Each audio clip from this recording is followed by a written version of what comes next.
Hola, hola, ¿cómo están? Hay varios nombres conocidos, así que... Hola, hola, Buenos buen días. día. Fernanda, hola. Hola Fernanda, ¿cómo Ahí, estás? ahí, ¿Cómo te estás, vi. Alejandro? Sí, Hola, Francisco.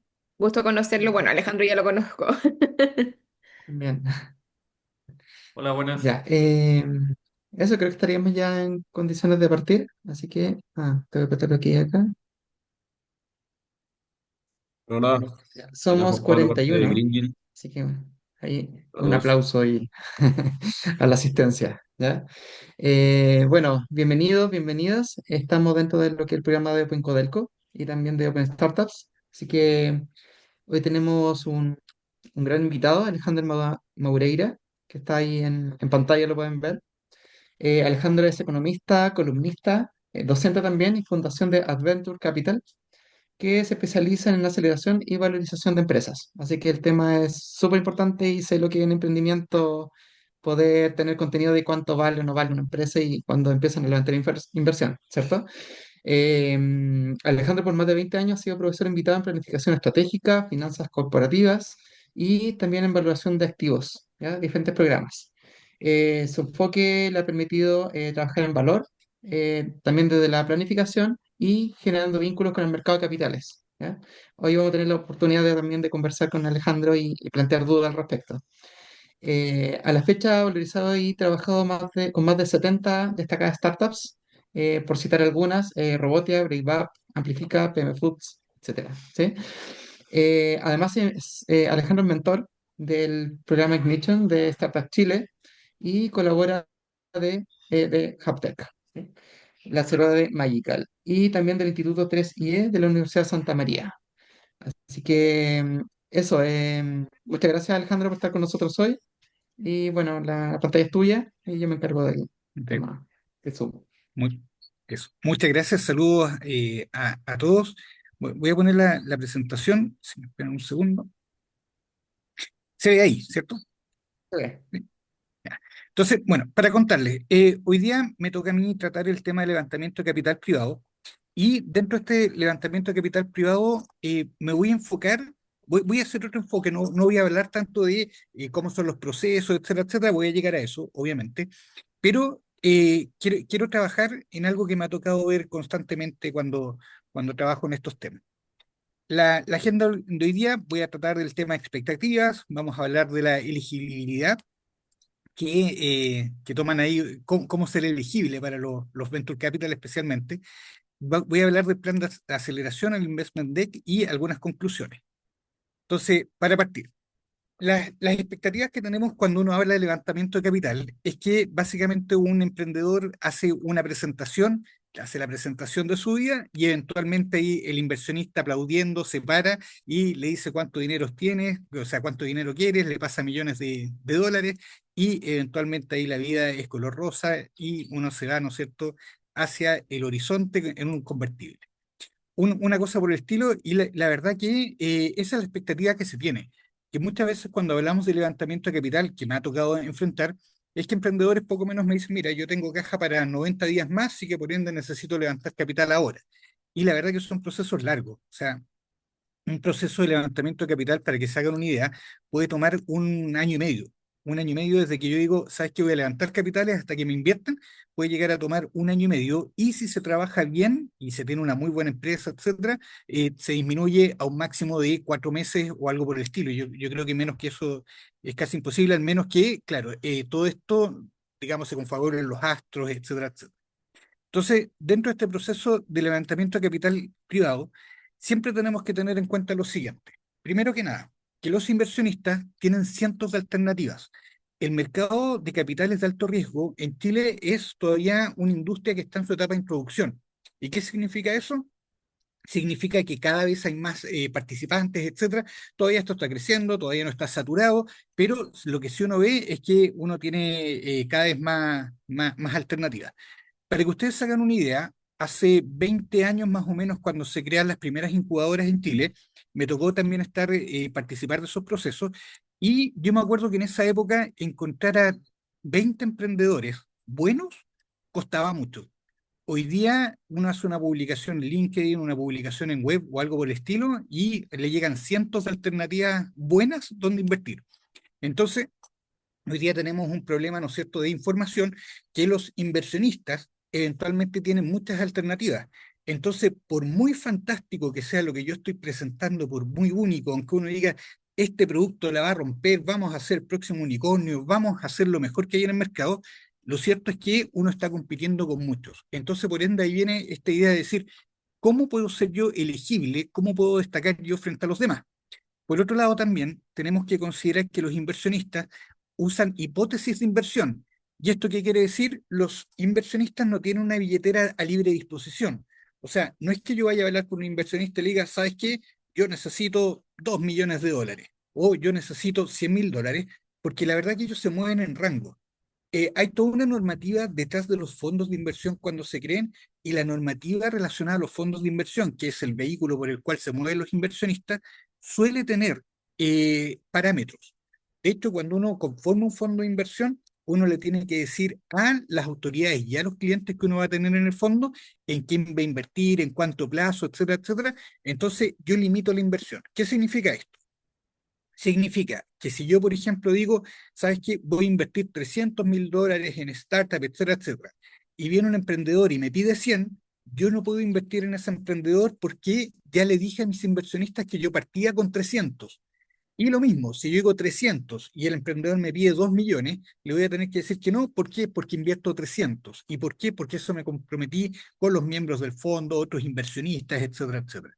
Entonces, siempre tengan en consideración que los inversionistas usan hipótesis de inversión y por ende no tienen una billetera a libre disposición. O sea, no es que digan, voy a regalar el dinero y aquí lo voy a poner, etcétera. Y por ende, a partir de esto, como es una industria que va creciendo, cada vez se va estandarizando más. Y como se va estandarizando y ya hay harta oferta desde el punto de vista de startup, spin-off, etcétera, vamos a darnos cuenta que los inversionistas buscan cosas concretas, que las vamos a tratar en esta charla en términos cualitativos y cuantitativos. O sea, en otras palabras, yo voy a buscar algo súper concreto. Y, y por último, tener en cuenta que los inversionistas también tienen plazos de entrada y de salida. O sea, cuando un inversionista, por lo general, estoy hablando de fondos de inversión, etcétera, hace una inversión en una startup, no quieren invertir para quedarse toda la vida en la startup. De hecho, el horizonte tradicional o promedio de inversión es de 3 años. ¿Qué significa esto? Que yo invierto hoy día y en 3 años más quiero vender mi participación y obviamente ganar dinero entre medio. ¿Para qué? Para que mi modelo de negocio sea sustentable. O sea, si yo me dedico solamente a invertir y nunca vendo, claro, en algún momento me voy a quedar sin dinero.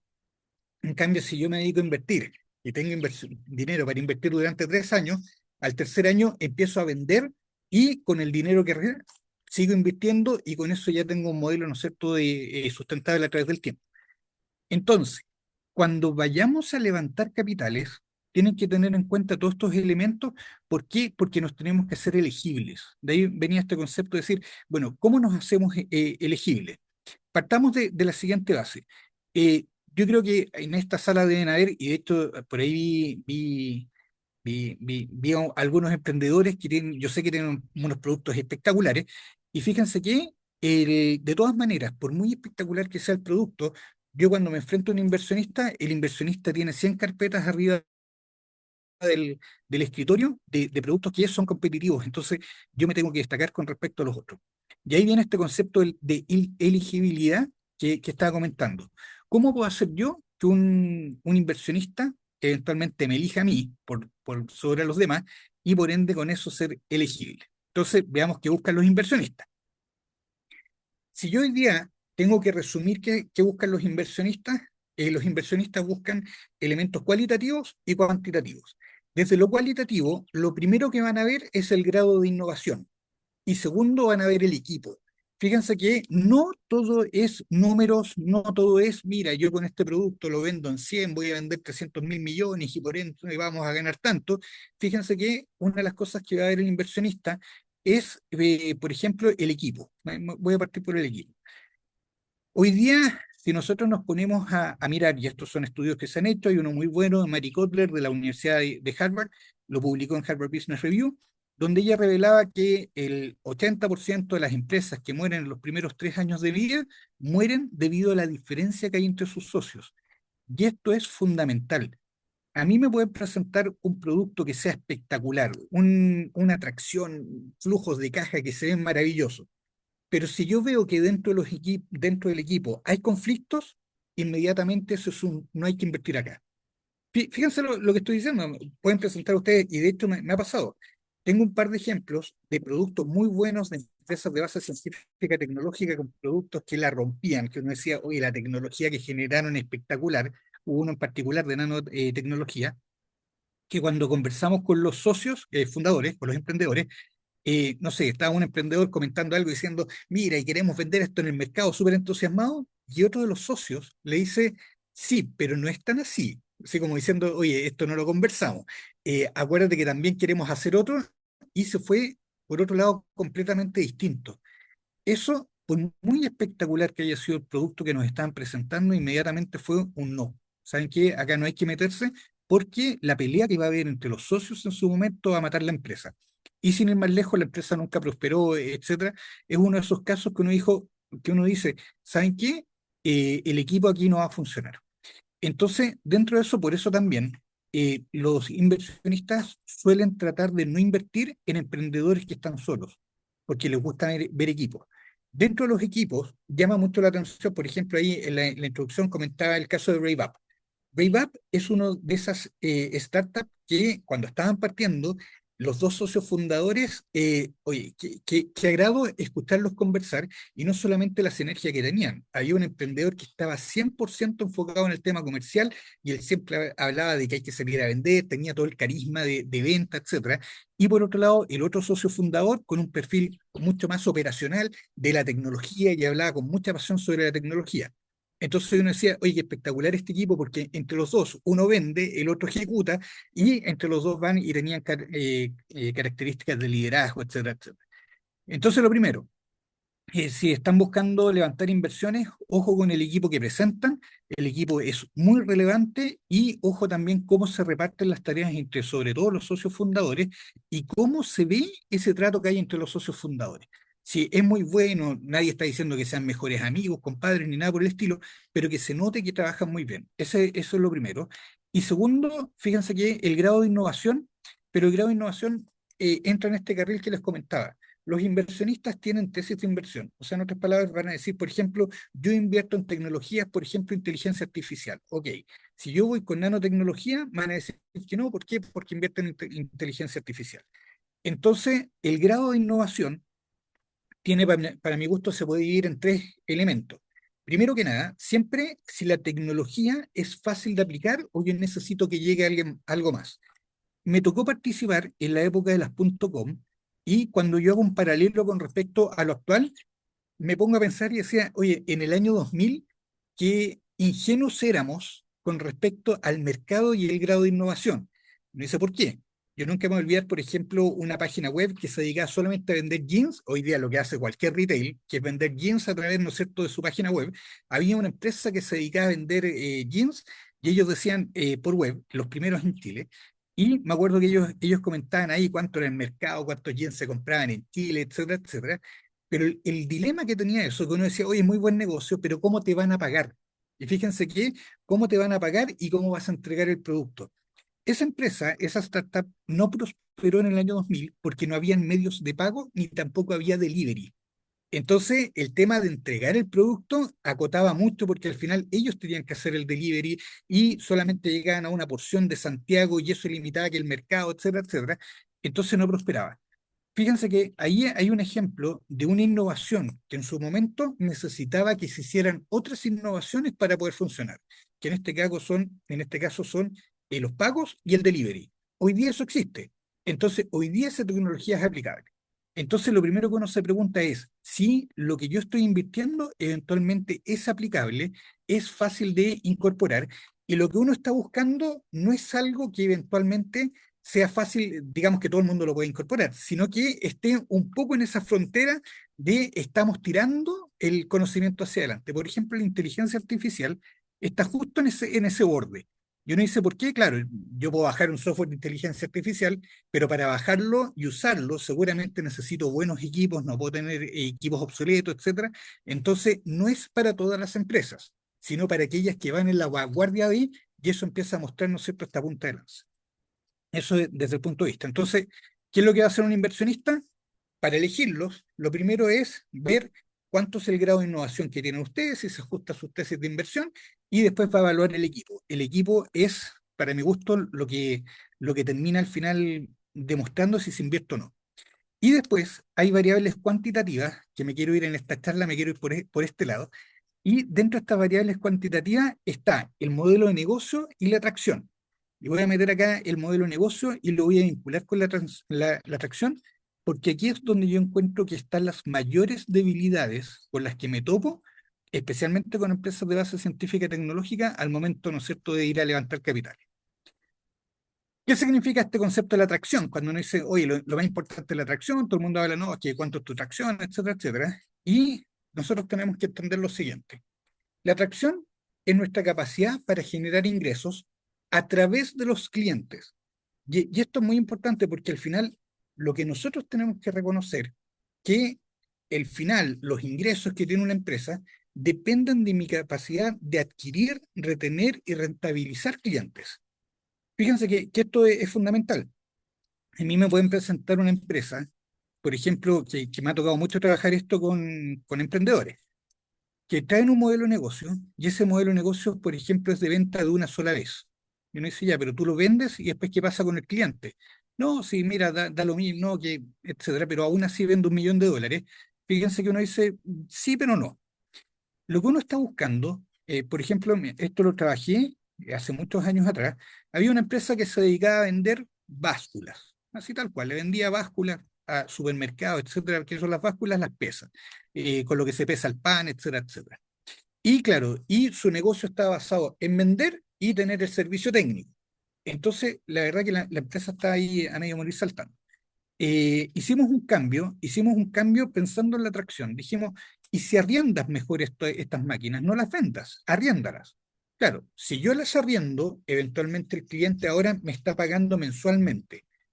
Hay una gran diferencia entre un pago de una sola vez y que esté pagando mensualmente el cliente.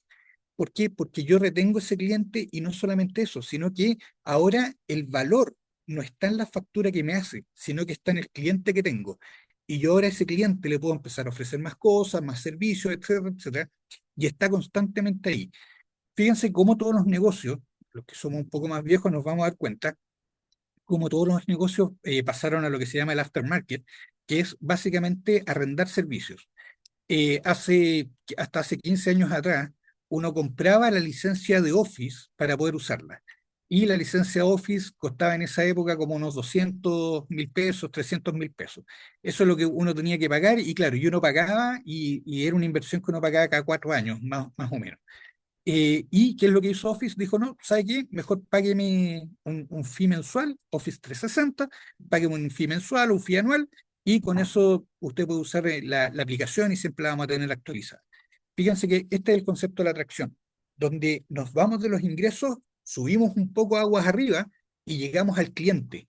A mí lo que me importa es cuántos clientes tengo y cuánto es la rentabilidad que esos clientes me generan a través del tiempo.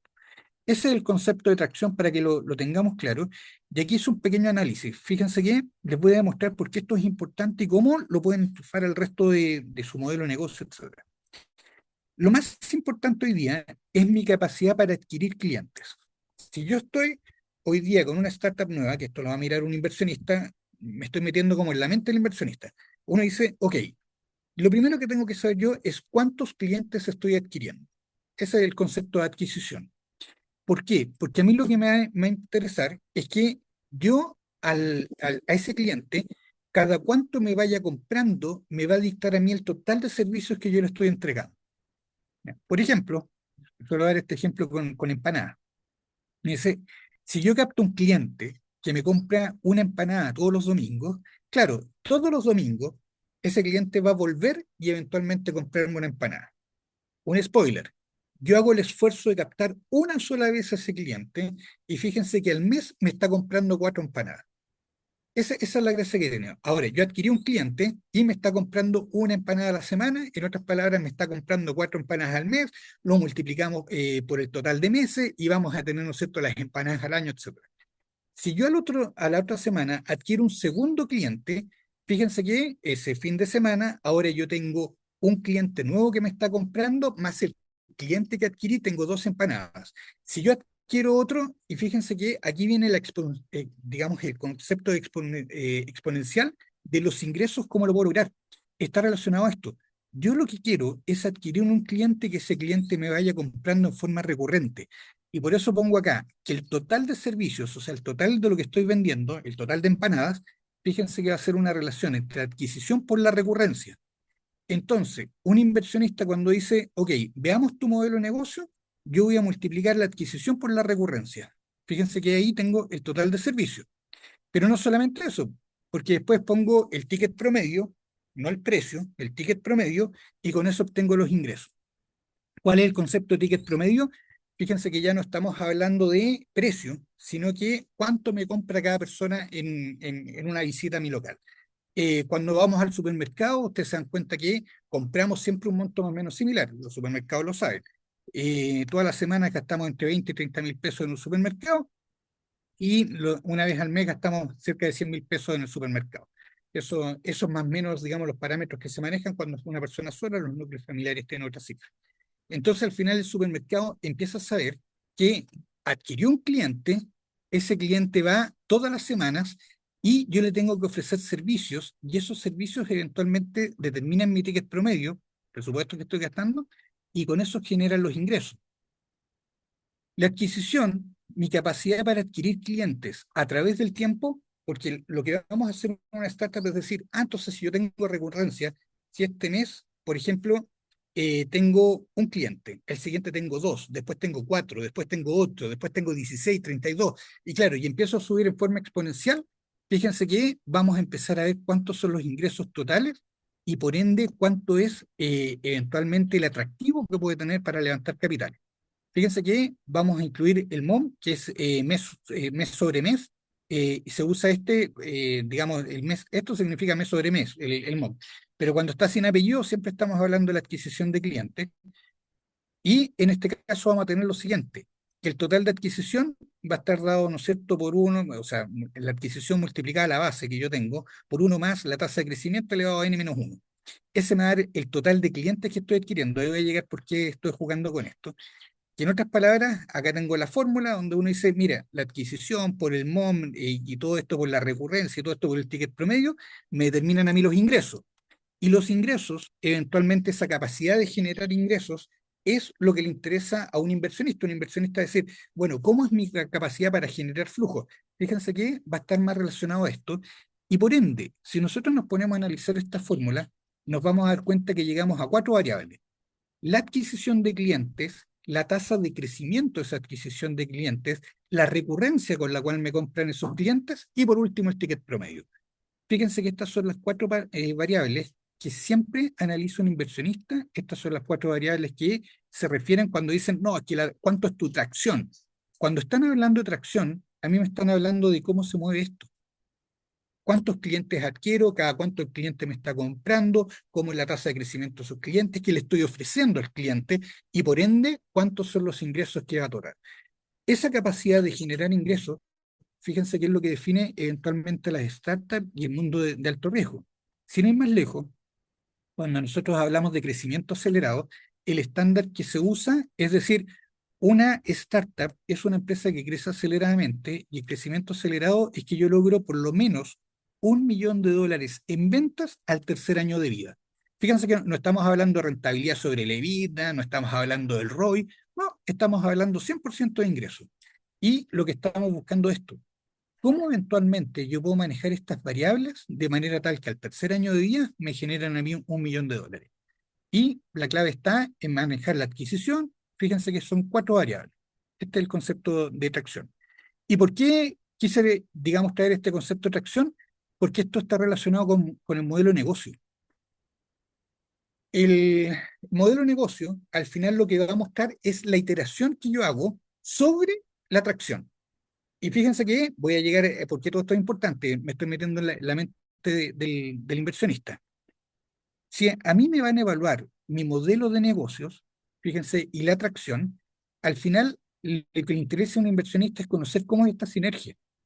Si yo voy a levantar capitales y me junto con un inversionista, no solamente le voy a contar, oye, mira, esto es lo maravilloso que hace mi producto es capaz de lograr, digamos, estos beneficios. Fíjense que lo que me va a preguntar el inversionista ya, pero ¿cómo se generan los ingresos? Y claro, los ingresos no son una relación de P por Q. Ya se dieron cuenta que esta relación, ¿no es cierto?, de precio por cantidad no corre tanto, sino que lo que vamos a decir es la adquisición relacionada a una tasa de crecimiento de esa adquisición, cuántos clientes vamos a adquirir, cómo eventualmente vamos a hacer crecer esa tasa de crecimiento, cada cuánto tiempo el cliente me va a comprar y qué es lo que va a terminar comprando. Me va a comprar un pack, me va a comprar un paquete, me va a comprar un solo producto, me va a comprar muchos productos. ¿Por qué? Porque todo eso me va a definir a mí los ingresos y el resto del modelo de negocio, fíjense que tiene que ver con la iteración de eso. ¿Cómo hago que todo esto funcione, crezca, yo logre mantener ese crecimiento y no muera en el camino? Fíjense que es básicamente eso el modelo de crecimiento que estamos hablando. Entonces, vamos a partir con esto. ¿Por qué quise llegar a esto? Porque muchas veces a uno me toca, por ejemplo, asistir a startup, spin-off, scale-up, que dicen, ya, quiero ir a levantar capitales. Y uno, perfecto, levantemos capitales. Y cuando te muestran el modelo de negocio, uno dice, ya, pero tu modelo de negocio no es elegible para un inversionista. ¿Por qué? Porque tiene fallas.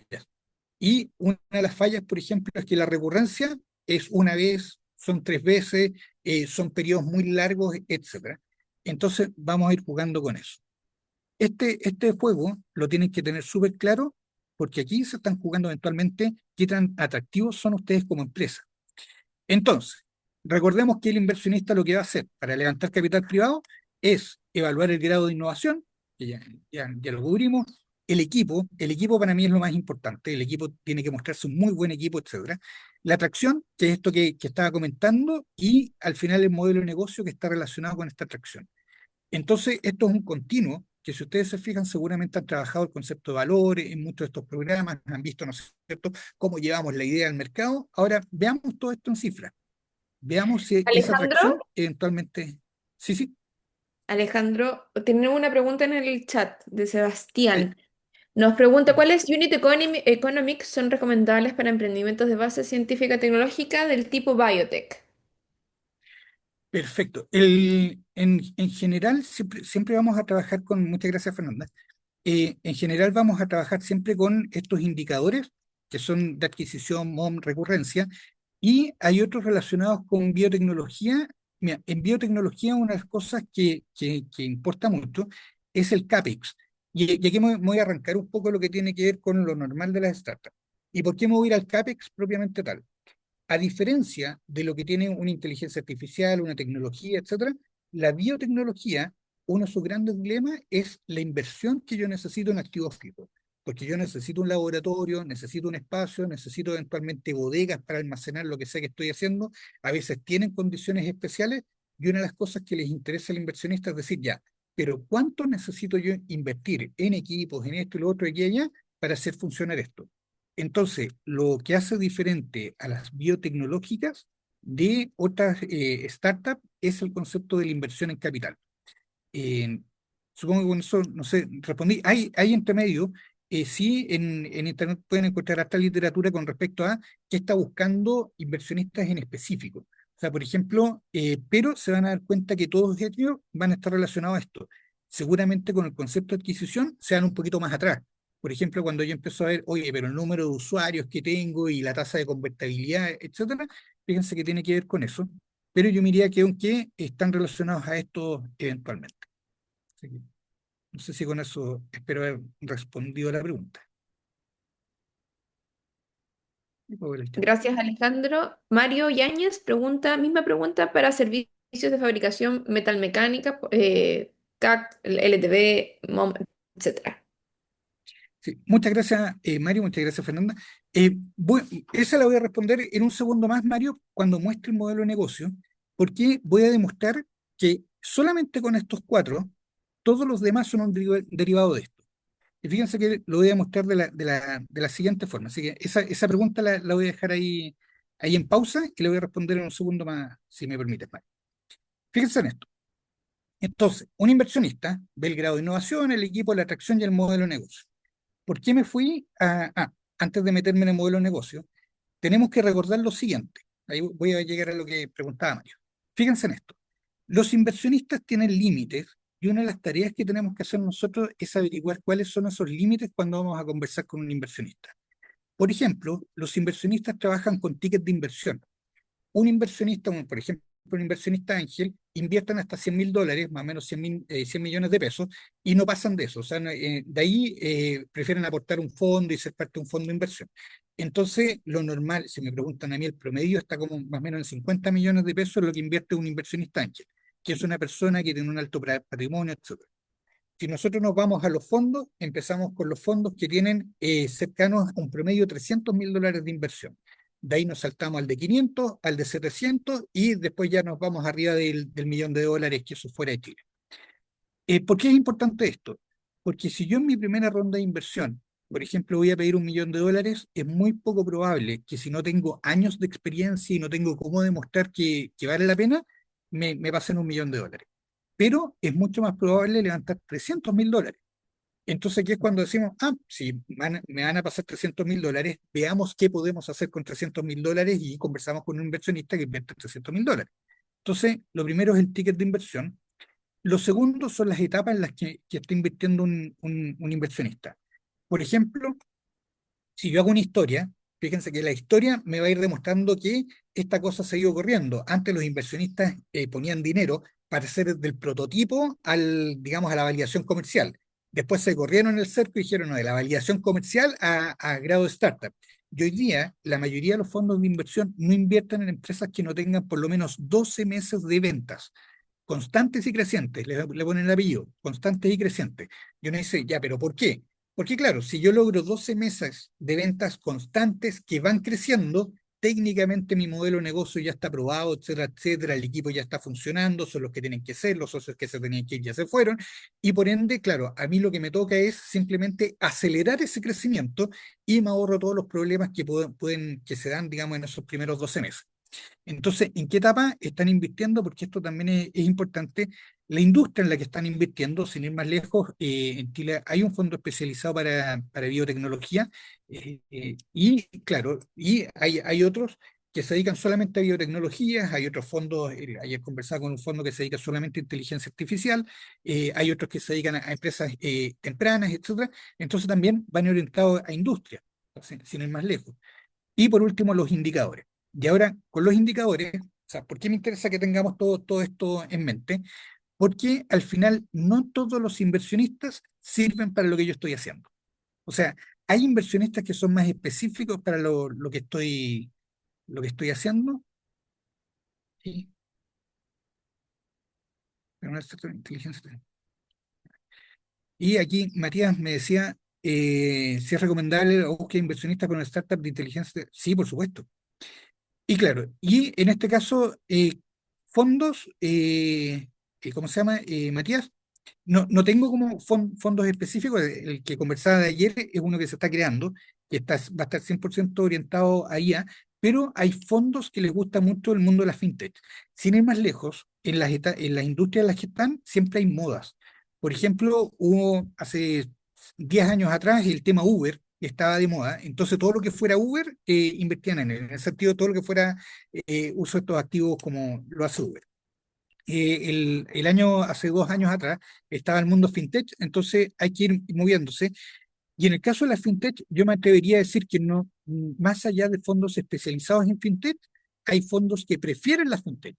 Entonces, lo que tengo que hacer yo es saber los fondos que han invertido en fintech, eventualmente es muy más probable que inviertan en mí. Ese es como el juego de los inversionistas. Algunos ejemplos, por ejemplo, que esto lo voy a vincular eventualmente con el modelo de negocio. Ya voy llegando para unificar todo lo que hemos dicho y responder la pregunta de Mario que la tengo ahí pendiente. Fíjense que estos son algunas de las tesis de inversión que tienen los inversionistas. Lo primero es que yo tengo que duplicar mis ventas cada 12 meses. Entonces, claro, los inversionistas cuando dicen, ya, yo quiero ver tu tracción, quiero ver el número de usuarios que tú tienes, por ejemplo, vamos a ir saltando cada 12 meses, yo tengo que tener el doble. Si partí el año con 10 clientes, al final del año tengo que tener 20 clientes. Si partí el año vendiendo $100.000, al final del año tengo que, o sea, 12 meses después tengo que vender $200.000. Y claro, 12 meses después tengo que vender $400.000, 12 meses después tengo que vender 800, y claro, y voy duplicando, y fíjense que esto es lo que le piden a las startups, que los primeros 12 meses suena fácil, pero después, ¿cómo seguimos? Acá muchas empresas después del segundo año, lograr, digamos, esto les complica. Otra tesis, pero también para que lo tengan presente, el gross profit, lo que me queda después de pagar mis costos inevitables sobre los ingresos para los servicios de aplicaciones, tiene que ser superior al 90%. Si me presentan eventualmente una startup que tiene, ¿no es cierto?, un gross profit, eventualmente el 80%, van a decir no, porque es mucho costo. Están buscando el 90%, sin ir más lejos, muchas de ellas logran el 99%. Que las ventas anuales recurrentes debe ser inferior al 90%. Esto también es entretenido. Esto ya tiene que ver con qué tan normales son las empresas. Cuando yo me topo con empresas que sus ventas recurrentes anuales son del 91% para arriba, lo más seguro es que esté en una empresa que tocó techo y que no tiene capacidad de crecer más. Mientras más bajo el ARR, más capacidad tengo yo de crecer. Por eso también lo toman mucho en cuenta y 90% es como la cifra que demuestra que es bueno. Y aquí hay unos más estándares, por ejemplo, que el retorno de la inversión del inversionista, si yo hoy día pongo $300.000, en 3 años tengo que multiplicar por 3. Y en 10 años perdón, en 5 años tiene que ser por 10. Fíjense que esto es lo que lo que están buscando los inversionistas. Entonces, ¿por qué estaba mostrando todo esto? Porque si yo voy a invertir, o sea, si vamos a invertir en una startup, vamos a invertir en el plan de aceleración de esa startup. Fíjense lo que les estoy diciendo. Uno dice, ok, voy a invertir yo en el plan de aceleración que tiene la startup. Ya que me preguntan si el ARR debe ser inferior al 90 respecto a qué.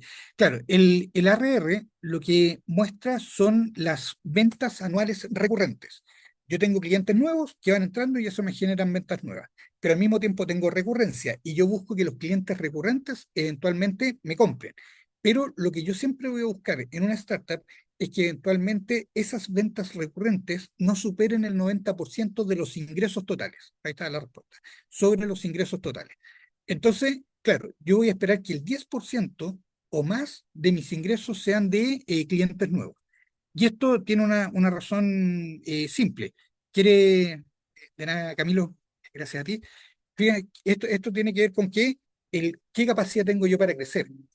Hoy día los retail, los bancos, etcétera, fíjense que sus ingresos son un 90 y tanto por ciento, creo que 96, 91 era 98, el otro era 96% de sus ingresos son de clientes nuevos. Entonces, ¿qué quiere decir esto? Que ellos básicamente están explotando a los clientes que ya tienen. En las startups y en las spin-off se les va a exigir que obviamente esto tenga un componente de 10% o más de venta de clientes nuevos, porque de lo contrario no estoy creciendo. Si yo mantengo ese 10%, quiere decir que tengo, o más, quiere decir que tengo brecha de crecimiento, digamos, a largo plazo. ¿Por qué quería llegar y por qué estaba mostrando todo esto? Cuando un inversionista toma la decisión de inversión, ok, va a tomar elementos cualitativos, como por ejemplo el equipo, grado de innovación, etc. Pero por otro lado, va a revisar estas cifras y a mí me interesa saber de estas cifras cómo me proyecto yo en el futuro. ¿Y cómo me proyecto yo en el futuro? En mi plan de aceleración. Y el plan de aceleración, si ustedes se dieron cuenta, va todo unificado. Al final, lo que voy a hacer es lo siguiente, y esto, aquí voy a responder la pregunta de Mario. Cuando ustedes armen un plan de aceleración, partan siempre por el flujo de clientes. Y uno dice ya, el flujo de clientes, yo adquiero clientes, me faltó poner churn, por ejemplo, ahí tengo adquisición, churn y la tasa de crecimiento mensual. A mí me interesa saber cómo es el flujo de clientes, cuántos clientes entran, cuánto tiempo se van quedando, los clientes que dejan de comprarme, que vendrían siendo los churn, ¿no es cierto? ¿Cómo es ese flujo de clientes? El flujo de clientes me va a mí reflejar el flujo de servicios. Y el flujo de servicios era lo que hablaba esto de la recurrencia. Hay que separarlos y entenderlos muy bien cómo se mueven. ¿Por qué? Porque yo a un cliente le puedo ofrecer más de un servicio a través del tiempo. Entonces a mí me interesa por un lado, saber cuántos clientes tengo, cuánto tiempo los retengo, si se van, se quedan, etcétera, y después de eso, qué productos yo les voy a entregar a esos clientes, qué me están demandando esos clientes. Claro, en este ejemplo de la empanada, yo decía, mira, un cliente que me está comprando empanada va a llegar y todas las semanas ese cliente me está generando aquí servicios. Esto es el flujo de servicios. Pero ojo, que yo a ese mismo cliente también le puedo vender algo más. Entonces, por ende, fíjense que el flujo de servicios lo vamos a tratar aparte. Y por último, el flujo de ingresos. Y aquí es cuando entra el ticket promedio. Voy a hacer cuánto es el precio que estoy cobrando por cada uno, si también si es que le hago una oferta por pack, le hago descuentos, le meto puntos, etcétera, etcétera. Fíjense que todo esto eventualmente va a generar mis ingresos y aquí tenemos, por ende, los units económicos que estamos usando. Adquisición, churn, MOM, recurrencia, ticket promedio, las ventas recurrentes mensuales, las ventas recurrentes anuales. Fíjense que este es el concepto de tracción y de aquí viene lo demás. Si ustedes se fijan, Mario ahí comentaba si el CAC era importante, y sí, el CAC es importante, pero el CAC es el costo de adquirir ese flujo de clientes que estoy diciendo yo que voy a adquirir. Si ustedes se fijan, aquí es cuando uno dice, ah, mira, si yo veo mi flujo de clientes, veo el flujo de servicios, genero mi flujo de ingresos, como una consecuencia de adquirir clientes y ofrecerles un servicio. Pero al mismo tiempo, el costo de adquisición de clientes está relacionado con ese flujo de clientes. Entonces, si yo lo analicé por separado, yo ahora sí puedo trabajar también todas mis estrategias comerciales, etcétera, que es lo que le tengo que presentar a un inversionista y que seguramente el inversionista me va a preguntar y es lo que me hace elegible frente a un inversionista. Al inversionista no le interesa solamente una cifra, le interesa cuál es mi capacidad de entender mi negocio para poder gestionarlo. Y si ustedes se fijan con el flujo de clientes, está el costo de adquisición de ellos. Otro units economics. Los servicios van a estar relacionados con los costos operacionales y ellos me van a entregar el gross profit, otro tema también relevante. Y aquí empiezan a aparecer eventualmente los indicadores. Voy a tener por otro lado los gastos de administración, que es administrar simplemente lo que está arriba, y esos gastos de administración se miden por el número de clientes que yo tengo que tener. Y fíjense que aquí empezamos con el concepto de punto de equilibrio. Yo al final, lo que estoy armando, si ustedes se fijan, es simplemente esto, el flujo de clientes y el flujo de servicio, y todo lo demás es consecuencia de estos dos flujos. Aquí viene claro, y mi estrategias comerciales. Si yo manejo estos tres flujos, incluyendo el flujo de ingresos, al final el costo de adquisición está relacionado a esto. Mi long-term value, lifetime value, perdón, mi lifetime value de clientes va a estar relacionado con eventualmente cuánto yo puedo exprimir de esto. Entonces, al final, claro, yo de esto puedo sacar todas las relaciones y en base a número de clientes. Yo ya sé que un cliente, si ustedes se fijan, estoy adquiriendo un cliente, ese cliente me está comprando tantas veces, con esto eventualmente saco el ingreso que me genera un cliente, saco eventualmente el CAC relacionado a ese cliente y su gross profit, y puedo entender la rentabilidad, el ARPU que tengo yo por cliente, y fíjense que todo empieza a ser una consecuencia de esto. Y aquí sí, Mario, espero con esto responder tu pregunta que si yo tengo claro este concepto de tracción, lo muevo hacia adelante, después yo puedo presentarle a un inversionista y hablar del lifetime value, de hablar cuánto es la rentabilidad después de CAC, etcétera, y me va a entender. Y siempre me va a preguntar, ya, pero ese lifetime value, porque ojo, en el caso de los units economics y en específico el lifetime value, si ustedes se meten en internet van a encontrar tres formas de medirlo. Entonces, ahí es cuando uno dice, ya, pero ¿cómo lo mediste? Te puede preguntar un inversionista o te puede cuestionar la cifra. Y si la cuestiona, uno tiene que volver hacia atrás. Entonces, si yo manejo muy bien estos tres flujos que reflejan la atracción, todo el resto es consecuencia de ello. Y cuando yo le vaya a pedir plata a un inversionista, yo técnicamente le estoy pidiendo plata para esto. Se supone que bajo esta línea todo es rentable y después para administrar todo esto, eventualmente cuántos clientes necesito yo para el equilibrio. De hecho, fíjense que, regla general, si a mí me presentan una startup que el EBITDA es igual a cero, o sea que la rentabilidad es igual a cero, yo ya sé que la rentabilidad es igual a su costo de adquisición de cliente. Me dice, a ver, ¿cómo fue? Si yo me estoy gastando el 20% de mis ingresos en adquirir clientes y esa empresa tiene utilidad igual a cero, quiere decir que la rentabilidad en el largo plazo es del 20%, porque en algún momento yo voy a dejar de adquirir clientes y voy a empezar a explotar los que ya tengo. El costo de adquisición de cliente, a diferencia del gross profit, este es transitorio.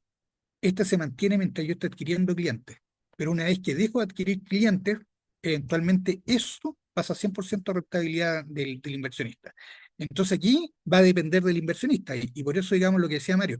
¿Es importante el CAC? Sí, porque si a mí me dicen que el CAC que están usando es del 20% de los ingresos totales, perfecto. Eso quiere decir que el día que dejemos de adquirir clientes, ese 20% va a ser pago. Entonces, si ustedes se fijan, al final del día, ahí voy a tener mi EBITDA y voy a tener lo siguiente. Yo tengo un vínculo para poder ser elegible por el inversionista que yo tengo la atracción la manejo con estos tres flujos son la consecuencia de todo lo que tiene que ver, y esto lo tengo que alinear con eventualmente lo que quiere el inversionista. Entonces, vamos a jugar a lo siguiente. ¿Cómo puedo lograr yo inversión privada? Mi modelo de negocio es relevante. Segundo, ese modelo de negocio yo lo transformo en un plan de aceleración. Ese plan de aceleración te requerimientos de inversión. Y si todo eso eventualmente confluye con lo que anda buscando el inversionista, yo debiera tener inversión. Pero esto desde el punto de vista cualitativo. Desde el punto de vista cuantitativo, mi grado de innovación, la industria correcta y la etapa correcta, si digamos, está relacionado con lo que busca el inversionista, yo voy a levantar eventualmente capital privado. Entonces, al final, con esta charla lo que estoy buscando es demostrarles cómo este concepto de tracción que estoy haciendo yo lo transformo en un modelo de negocio, lo transformo en un plan de aceleración, los requerimientos de capital, hago match con lo que está buscando el inversionista y yo debiera ser capaz de levantar capital. Y cuando armamos un informe de valorización, lo que tenemos que tratar de entender que todo esto que está acá tiene que estar reflejado. Un proceso de levantamiento de capitales, comentaba al principio, puede tomar 1 año y medio. Pero si yo tengo un buen informe de valorización, por ejemplo, me puede llevar 6 meses. ¿Por qué? Porque yo le voy a presentar todo esto al inversionista en un lenguaje que él entienda, le voy a presentar los units económicos que mencionaba Mario, ¿cierto? Voy a jugar con él de manera tal de entender para que él vea si es que hace match eventualmente con lo que yo tengo. Y si es que es elegible. Y al momento que él me llame, me diga, oye, si es que conversemos, listo. Quiere decir que esos cientos de proyectos que estaban arriba del escritorio los hemos superado y ahora estamos en una conversación 1 a 1. O sea, ya entramos a un proceso de cierre de negociación y no la negociación completa propiamente tal. ¿Qué nos lleva a esto? Que para levantar inversiones, ustedes tienen que tener un investment desk. Y fíjense que el investment desk es básicamente todo lo que he estado comentando, más el pitch del inversionista. Yo tengo que tener un pitch, recuerden que hay 3 tipos de pitch, yo tengo el elevator pitch, el pitch comercial y el pitch para inversionistas. Yo tengo que tener un pitch específico para levantar capitales. En el elevator pitch yo estoy vendiendo una idea, en el pitch comercial estoy vendiendo un producto, en el pitch del inversionista yo estoy vendiendo la empresa. Entonces tengo que tener el pitch para inversionista, tengo que tener un one pager, que ahí yo confecciono un value map, que son en base a puros units económicos, cómo puedo llegar a un valor, y el informe de valorización. Si ustedes van a enfrentar una ronda de inversión, tienen que tener estos 3 elementos. Eso lo van a encontrar en toda la literatura. Y estos 3 elementos, fíjense que son los que eventualmente me van a permitir a mí interactuar con el inversionista. Yo le hago el pitch al inversionista, si está interesado me va a pedir el one pager. No tiene 100 archivos sobre el escritorio, tiene 100 one pager. Y fíjense que el one pager es básicamente el informe de valorización, todo lo que hemos conversado, resumido en una sola hoja con los indicadores principales, etcétera, que era un poco lo que preguntaba Mario. Entonces, a partir de ello, uno dice, ok, si el inversionista dice, ok, paso el one pager, se va a meter el informe de valorización. Si el informe de valorización muestra bien cómo es la atracción, cómo voy a hacer yo crecer la empresa a través del tiempo, cuánto dinero necesita para ello, y todo eso está en línea con su tesis de inversión, va a decir, me interesa conversar con ustedes. Y eso me interesa conversar con ustedes es para conocer cómo es el equipo, quiénes son las personas detrás, etcétera, etcétera. Sebastián me pregunta aquí qué libros y cursos en línea eventualmente recomiendo para profundizar en estos temas. Desgraciadamente, hoy en día el único libro es el de Lean Startup de Eric Rice. Digamos, es el único que trata estos temas y se va hacia el mínimo producto viable, etcétera. Y el otro libro, claro, yo estoy escribiendo uno en particular, los invito también a seguirme en LinkedIn, donde después entrego la información, donde estoy publicando muchos de estos temas que estoy hablando. Pero por ahora no hay un libro que pueda recomendar, excepto el de Eric Rice, de Lean Startup, que es más para los comienzos. Y claro, ¿dónde podemos lograr un buen informe de valorización? También ahí, digamos, me dedico a eso. Entonces también eso es algo que hay empresas que se dedican a eso, entre medio está la mía, está Valoriza, está Charlio, pero con esta filosofía de vida, por lo menos, o sea, con esta filosofía de entrega, es lo que estoy trabajando yo. Entonces, en conclusión, Fíjense que para levantar capitales, lo primero, la atracción es toda. ¿Y por qué quiero hacer hincapié en esto, sabiendo que aquí estoy frente a varias empresas de base científico-tecnológica? Porque yo tengo el producto, han manejado el producto, ustedes ya saben el valor que tiene, seguramente lo han testeado o lo van a testear con algunos clientes, seguramente algunos ya tienen venta, pero la pregunta es, ¿cómo lo voy a comercializar? Porque esa es la siguiente etapa, o sea, la siguiente etapa es, ya esto, ¿en qué formato lo voy a entregar? Si lo entrego en un formato muy grande y me están comprando cada 90 días, el cliente se me puede enfriar. Pero si por otro lado yo lo entrego en un formato más chico y lo compra cada 30 días, el cliente, digamos, lo tengo ahí mucho más expectante y lo puedo explotar más. La atracción, al final esto que mencionaba, esos cuatro elementos son definitorios. La adquisición de clientes, su crecimiento, definen la atracción y también, fíjense que el valor, o sea, yo no me he metido aquí con formas de valorización rápidas, por múltiplos, etcétera, pero yo podría decir, ¿sabes qué? Una startup hoy día vale 6 veces, 7 veces sus ingresos, 4 veces sus ingresos, y va a ser una relación entre lo que estoy vendiendo más la tasa de crecimiento. Fíjense que si yo me voy, por ejemplo, Nvidia, hoy día Nvidia, ellos tienen una tasa de crecimiento mensual de sus ventas de un 6,5%. Y gracias a ese 6,5, que es 6,5 monstruosamente bueno, fíjense que gracias a esa tasa de crecimiento, Nvidia hoy día vale 27 veces sus ingresos. Claro, hoy día una startup se está negociando entre 4 y menos de 10 veces, entre 4 y 7 veces, más o menos los ingresos. Entonces, pero al final, ¿cómo genero yo esos ingresos? Fíjense que ahí está la diferencia entre que me valorizan en 4, que me valorizan en 7, 8 o más, si pudiera. ¿Cuánto dinero puedo adquirir por adquirir clientes? Y al final todo se basa en la adquisición de clientes y cómo lo estoy rentabilizando. Para ser elegible, debemos saber qué es lo que está buscando el inversionista para que no perdamos tiempo yendo con inversionistas que no inviertan en los productos que nosotros queremos, que sus tasas de inversión están por otro lado. Hay variables cualitativas que tenemos que tener claro, el grado de innovación de nuestro producto. Lo más importante acá es el tema digamos, del equipo. El equipo es fundamental, cómo se presenta el equipo, cómo se muestra el equipo, etcétera, cómo interactúen las negociaciones, cómo eventualmente se relacionan entre ellos, qué función tiene uno con respecto a otro. Fíjense que todo eso está en tela de juicio, así que un inversionista siempre le va a decir, ya, conversemos, y va a tratar de juntar a todo el equipo para ver si es que hay algún tipo de falencia. Las variables cuantitativas ya sabemos que tiene que ver con este tema de la atracción y al final tengo que presentar todo esto y entender lo siguiente, que esto es para el cierre. Entender que levantar capitales es en sí un proceso de venta. Es un proceso de venta donde yo estoy vendiendo una parte de mi empresa a cambio, ¿no es cierto?, de que me inyectan capitales.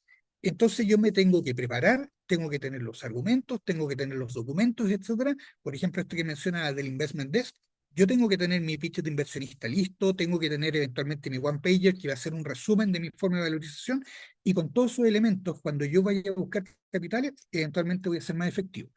¿Por qué comento esto? Muchos emprendedores se tiran a la piscina y dicen, oye, vamos a buscar inversiones. Un inversionista dice, oye, me interesa, conversemos.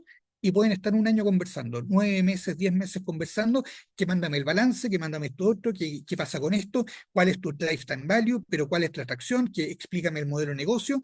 Y fíjense que en ese tira y afloja empieza a pasar tiempo, y mientras más pasa tiempo, eventualmente más alto es el riesgo de que inviertan en otra empresa con una empresa que les entrega toda la información ordenada, etcétera, etcétera. Así que eso. ¿En qué otros espacios, además de eventos, relaciones directas, sería posible identificar o contactar? Claro, aquí Jorge me pregunta dónde se pueden lograr inversionistas. Y fíjense que yo creo que el mejor lugar para buscar inversionistas es LinkedIn. Si ustedes me preguntan. ¿Y por qué LinkedIn? En LinkedIn se van a topar con los fondos de inversiones que hay, los inversionistas de capital, eventualmente cuáles son las personas claves, y es un excelente lugar eventualmente para ir mostrando mi startup propiamente tal, ir buscando estos nombres. Y eso es además de participar de todos los concursos que hay, de todas las convocatorias que se estén haciendo, etcétera, etcétera. Así que por ahí va el tema. Bueno, al final del cierre es eso. Lo que tenemos que hacer nosotros es ser elegibles con respecto a un inversionista y para ello el concepto de la atracción y a partir de ello ir generando todo lo demás. Fíjense que ahí viene la clave, si ustedes me preguntan a mí, ahí viene la clave de levantar capitales, que va más allá de decir, ¿sabes qué? Tengo un valor. Si yo hoy día le presento a un inversionista y le digo, mire, yo valgo 10 millones de dólares, me decís ya, ok, ¿pero por qué? No, que mis ingresos son de tanto, ya perfecto. Pero ¿cómo se forman tus ingresos? No, que mis ingresos son en realidad yo tengo tantos clientes, cada cuánto tiempo les vende, cuánto tiempo, y fíjense que inevitablemente va a ser todo el paso del inversionista de hacia adelante hacia atrás, se va a devolver hacia el principio, ya, pero ¿cómo es tu modelo de negocio? ¿Cuánto es tu tracción? Y vamos a llegar exactamente a lo mismo que vimos ahora. Si ustedes manejan todo esto y lo ponen en un bonito informe, fíjense que tienen muchas más probabilidades de levantar capital si es que todo lo que ustedes están presentando hace match con lo que busca el inversionista. Así que no sé, bueno, ahí les dejo mis datos. Como les comentaba, en LinkedIn voy publicando siempre cosas relacionadas, por ejemplo, con el tema de levantar capitales, cuáles son las tesis de los inversionistas que están buscando, etcétera, etcétera. Así que eso. No sé si hay dudas o consultas. Más dudas o consultas.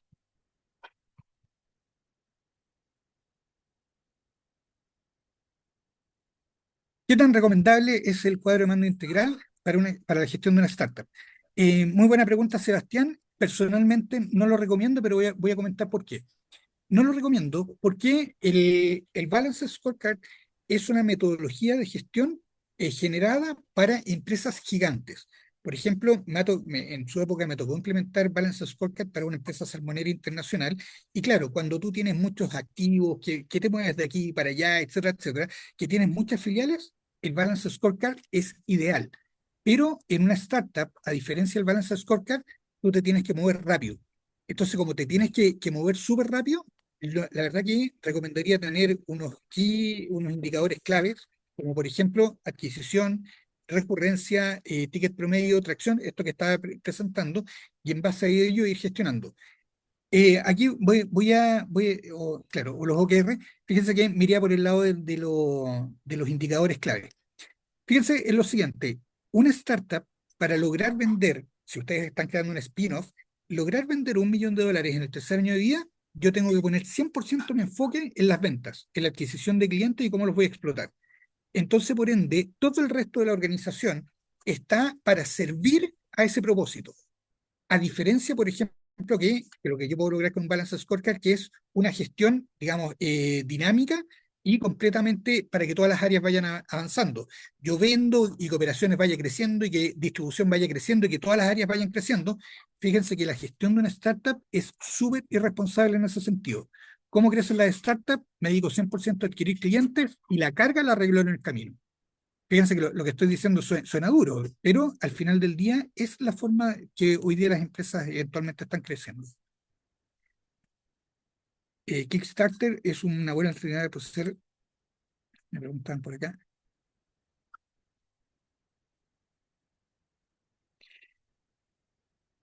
Kickstarter es una buena alternativa al proceder un prototipo. En este caso, cuando tenemos, para todos los que tienen prototipos, yo les recomendaría lo siguiente. Lo más importante, cuando yo tengo un prototipo y no tengo ventas que demostrar, fíjense que lo más importante es el equipo. Así que por ende, da lo mismo. O sea, yo le voy a presentar esto a un inversionista y le voy a decir al inversionista, mira, mi empresa vale 800.000 millones de dólares. El inversionista me va a decir, no. O sea, me va a decir, tu empresa vale $100.000 y estoy dispuesto a invertir, no sé, $90.000 por el 50%.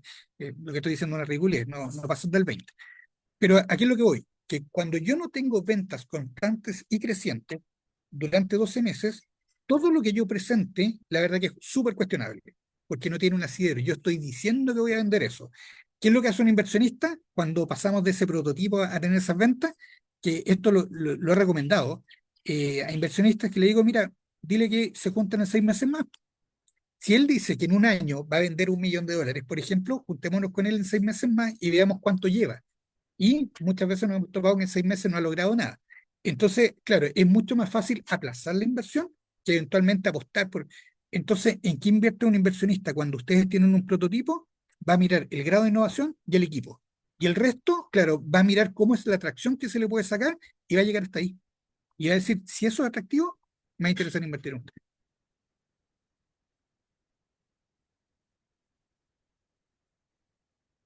Eso. Espero que les haya gustado la charla. Estoy viendo algunos nombres conocidos por acá. Está Gloria Tirado de Priquí, espectacular su estándar. Daniela de Godemos también, tremenda empresa. Está Ariel Crespo, también gran emprendedor. Así que un tremendo gusto ver a tantos acá. Alejandro, no sé si se ¿Sí? escucha. Sí, se escucha bien. Está bien. Sí, hola, bueno, primero agradecer tu presentación excelente, muy buena, muy ilustrativa, muy clara, muy nítido, todo. Yo te iba a preguntar, ¿cuándo crees tú que es un buen momento en una startup para preocuparse del back office? ¿De qué depende? ¿Qué variables pueden ser claves, digamos, para ya empezar a ponerle atención al back office y Sí. no tanto al cliente o a las ventas? Mira, claro, en este caso lo que vamos a hacer es, eh, siempre vamos a partir, por ejemplo, con fuerza de venta. Vamos a decir, hay que vender, hay que vender, hay que vender. Y llega un momento que es como la primera estructuración que se hace en una startup. La primera estructuración que se hace es cuando los vendedores empiezan a reclamar que, oye, yo o vendo o atiendo al cliente, porque no puedo hacer las dos cosas. Cuando la fuerza de venta o quien está a cargo de vender dice, oye, es que estoy todo el día respondiendo a los clientes que tienen duda de esto y lo otro y aquí y allá, y no me estoy dedicando a vender, entonces, fíjense que ahí viene la primera estructuración de una startup. Yo me dedico solamente a vender, a vender, a vender, y de repente la venta se transforma en venta y gestión de cartera de clientes. Entonces, yo ahora tengo una nueva área que es la gestión de cartera de clientes. Fíjense, todavía no llego al back office. Yo sigo avanzando y fíjense que ahí recién empiezan los problemas más de operaciones y tecnología. Y en ese momento, eventualmente uno dice, ¿sabes qué? Empecemos a arreglar esto. Entonces, por ende, la respuesta para Mario es que vamos a tratar de aplazar lo más que podamos el arreglar la empresa hasta que el inversionista nos presione y nos obliga. Bien, les voy a dar un caso concreto. Hay una empresa de inteligencia artificial con la que he estado trabajando desde hace unos años y ellos se dedican solamente a vender, estábamos con todo esto de la venta, venta, venta, utilidad cero. Estábamos justo en el punto de equilibrio y el inversionista el año 2024 se enojó. Un inversionista grande dijo, no, ustedes tienen que ser rentables. Y en ese momento, si para responder a Mario, en ese momento dijimos, ¿sabes qué? No, paremos y este año dejamos de adquirir y el año pasado dedicamos 100% a rentabilizar y logramos una EBITDA del 20%, inversionista contento, etcétera, y ahora seguimos para adelante y empezamos con un crecimiento más escalado, pero esto fue al quinto año de vida de esa startup y con ventas arriba del $1.000.000. Entonces, por ahí ya viene, cuando tú logras ya ese volumen de adquisición de clientes, te puedes empezar a preocupar de eso. Y sí, ahí espero haber dado respuesta, Mario. Y Sí, muchas gracias, súper bien, muy claro. muchas gracias. Gracias. Y me preguntaban ahí en el chat, ¿cómo se llama? El tema de cuánto te gana un inversionista. Los promedios que se manejan son más o menos los siguientes. Número uno, siempre tenemos que tratar de aplazar la inversión del inversionista. Si yo logro que no entre un inversionista, fíjense que más es para mí y por ende mejor lo estoy haciendo. Un inversionista lo incorporo porque se supone que con su dinero yo voy a lograr a crecer mucho más de lo que haría por sí solo. Entonces, por ende, ¿cuáles son los porcentajes que se manejan en la industria?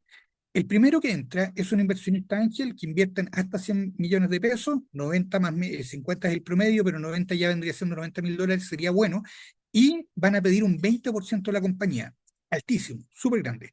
¿Por qué? Porque ellos saben, ese es su negocio, ellos están entrando en etapas súper tempranas, de manera tal de lograr, ¿no es cierto?, el mayor porcentaje con la menor grado de inversión.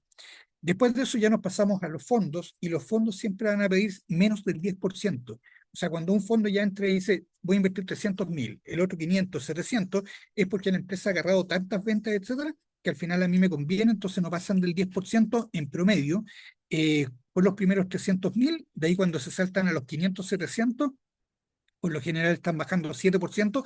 Obviamente siempre hay un valor de la empresa y ventas que están sustentando estos promedios, por eso se llegó, digamos, a esos niveles de inversión, y de ahí se mantiene como estos 10%.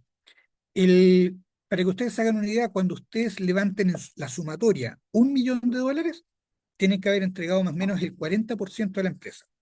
Si yo empiezo a sumar lo que le pasé al inversionista Ángel, lo que vino después con la serie A, que es la serie B, etcétera, y sumo y he levantado $1.000.000 y he entregado menos del 50% de mi compañía, lo estoy haciendo bien.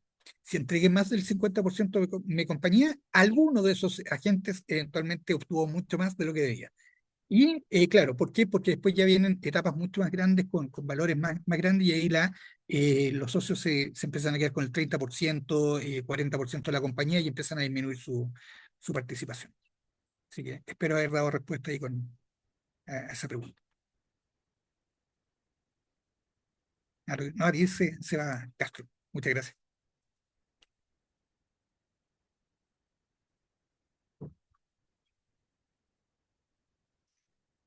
Así que, bueno, le cedo la palabra entonces a Francisco, si es que no hay más preguntas o consultas.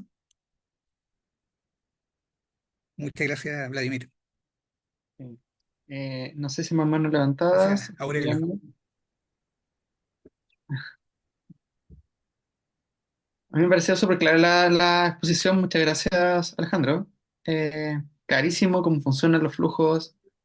Eh, Creo que también es parte de que no haya tanto duda que es ahora, pero así todos los indicadores que uno siempre ve están muy bien explicados respecto a cómo se generan, ¿sí? Y cómo se van evaluando. Perfecto. Eh, si no hay más consultas, pasaríamos entonces a cerrar la sesión. Y para los equipos que son de Open Codelco, por favor se quedan porque vamos a una sala especial aquí con Alejandro. ¿Sí? Así que tienen de la mano y si no, estaríamos listos. Por ahora, al menos con que no sean Open Codelco. Ya.